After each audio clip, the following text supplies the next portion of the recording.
याचिका में कहा गया कि जो ताकत राष्ट्रपति और प्रधानमंत्री के पास नहीं है, वो ताकत चुनाव आयुक्तों को दे दी गई है। मतलब कि कुछ भी करें, चुनाव आयुक्तों का कोई भी बाल बाका नहीं कर सकता। मैं हूं रूबा अंसारी और आप देख रहे हैं रिपोर्टर मैडम।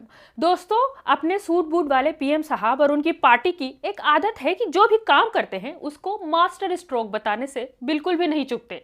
लेकिन इस बार पीएम साहब और उनकी पार्टी अपने चुनाव आयोग वाले मास्टर स्ट्रोक में बुरी तरह फंस गई है, क्योंकि जो नियम चीफ इलेक्शन कमिश्नर और इलेक्शन कमिश्नर को बचाने के लिए बनाया गया था, अब वो पीएम साहब और उनकी पार्टी के लिए गले की फांस बनता हुआ दिखाई दे रहा है। क्योंकि इस नियम को सुनते ही सीजेआई सूर्यकांत भड़क उठे। उन्होंने मोदी सरकार को नोटिस जारी कर दिया।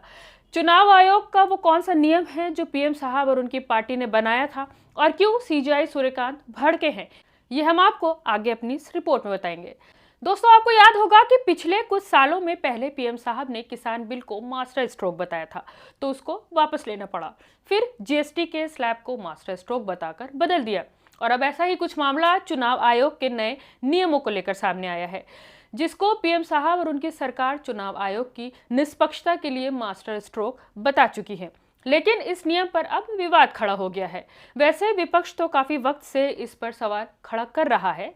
एलओपी राहुल गांधी ने चुनाव आयोग के नए नियम को लेकर सड़क से संसद तक गुहार लगाई है। यहां तक कि कई बार अपनी रैलियों में खुले मंचों से इस नियम को अवैध नियम होने का दावा भी कर चुके हैं। लेकिन सरकार ने तो शायद तय कर रखा है कि विपक्ष की हर बात को गलत ही बताना है। अब जब मामला सुप्रीम कोर्ट पहुंच गया तो सरकार के बनाए नियम पर सवाल खड़े हो गए हैं। दरअसल कांग्रेस नेता जया ठाकुर की याचिका पर सुप्रीम कोर्ट ने आज केंद्र सरकार और चुनाव आयोग को नोटिस जारी किया है। ये नोटिस उस याचिका पर दिया गया है जिसमें मुख्य चुनाव आयुक्त और चुनाव आयुक्तों को कानूनी कार्रवाई से आजीवन छूट देने वाले कानून को चुनौती दी गई है। याचिका में कहा गया कि जो ताकत राष्ट्रपति और प्रधानमंत्री के पास नहीं है, वो ताकत चुनाव आयुक्तों को दे दी गई है। मतलब कि कुछ भी करें, चुनाव आयुक्तों का कोई भी बाल बाका नहीं कर सकता। याचिका पर सीजेआई सूर्यकांत की बेंच ने कहा कि हम इस कानून की जांच करना चाहते हैं। दरअसल ये कानून चीफ इलेक्शन कमिश्नर और इलेक्शन कमिश्नर को उनके कामकाज से जुड़े मामलों में पूरी जिंदगी के लिए नागरिक और आपराधिक कार्रवाई से बचाव देता है। ऐसी सुरक्षा संविधान बनाने वालों ने जजेस को भी नहीं दी थी, इसलिए संसद ऐसा नियम नहीं बना सकती जो संविधान में दूसरे बड़े पदों पर बैठे लोगों को नहीं मिला हो।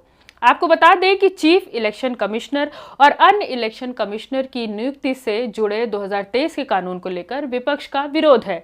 इसमें एक नया नियम जोड़ा गया था जिसके तहत अगर चुनाव कराते समय या उससे जुड़े किसी फैसले में कोई गलती या विवाद होता है तो मुख्य चुनाव आयुक्त और दूसरे चुनाव आयुक्तों पर निजी तौर पर केस नहीं किया जा सकेगा।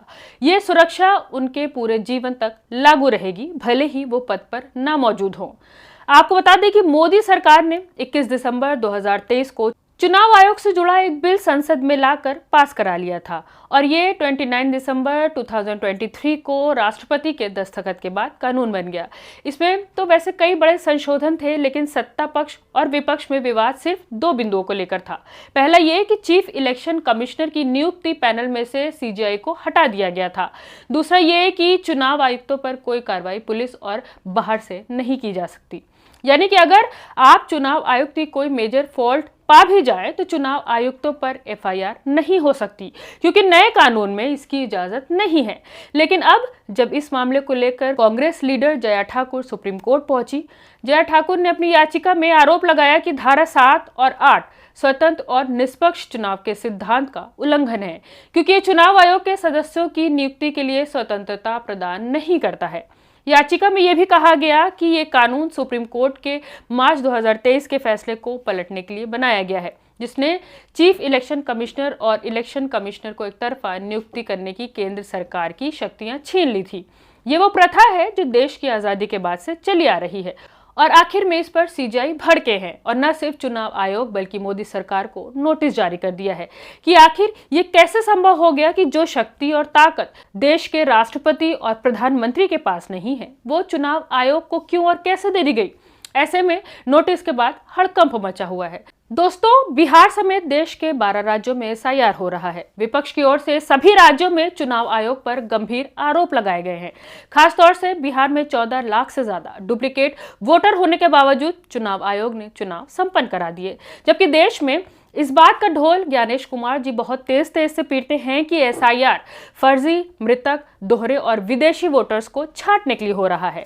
लेकिन बिहार एसआईआर में जिस लिस्ट से चुनाव हुआ उसमें 14 लाख से ज्यादा वोटर दोहरे होने के प्रमाण है। हालांकि इसमें एक सॉफ्टवेयर को लेकर पेच फंसा है। पिछले दिनों द रिपोर्ट्स कलेक्टिव ने रिपोर्ट छापी थी जिसमें कहा गया कि दोहरे वोटों को छांटने वाला सॉफ्टवेयर का प्रयोग नहीं किया गया था। हालांकि जब ये मामला सुप्रीम कोर्ट पहुंचा तो ज्ञानेश जी के विभाग ने ये कह दिया कि सॉफ्टवेयर सही से काम नहीं कर रहा था, इस वजह से प्रयोग नहीं किया गया।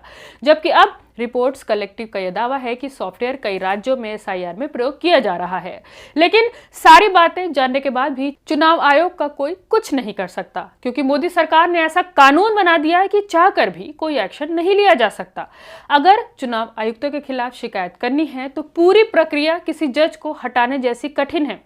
संसद में प्रस्ताव, फिर जांच, उसके बाद ही कोई कार्रवाई हो सकती है। ऐसे में चुनाव आयुक्तों के फैसले के खिलाफ एक्शन की प्रक्रिया बहुत ही ज्यादा कठिन हो गई है। आपको बता दें कि लोकतंत्र सिर्फ वोट देने का नाम नहीं है। लोकतंत्र उस भरोसे का नाम है कि मेरा वोट सिस्टम को बदल सकता है। अगर चुनाव आयोग जैसी संस्थाएं संदिग्ध हो जाएंगी तो लोकतंत्र का ढांचा पूरी तरह से ढह जाएगा। सुप्रीम कोर्ट का नोटिस सरकार के लिए आखिरी चेतावनी है। क्या सरकार अपनी जिद छोड़ेगी? क्या चुनाव आयोग फिर से गौरव हासिल कर पाएगा जो टीएन सेशन के दौरान में था, या फिर सत्ता अपनी ताकत के नशे में इस संवैधानिक संस्था को पूरी तरह से निगल जाएगी? सवाल प्रधानमंत्री से है, सवाल राष्ट्रपति की चुप्पी से है, और सबसे बड़ा सवाल उस चुनाव आयोग से है जिसने अपनी गरिमा को दांव पर लगा दिया है।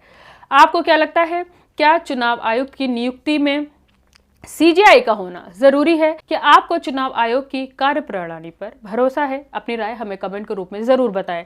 इस वीडियो को ज्यादा से ज्यादा शेयर करें ताकि हर नागरिक अपने अधिकारों के प्रति जागरूक हो सके। देखते रहिए रिपोर्टर मैडम, मैं थी आपके साथ रूबा अंसारी।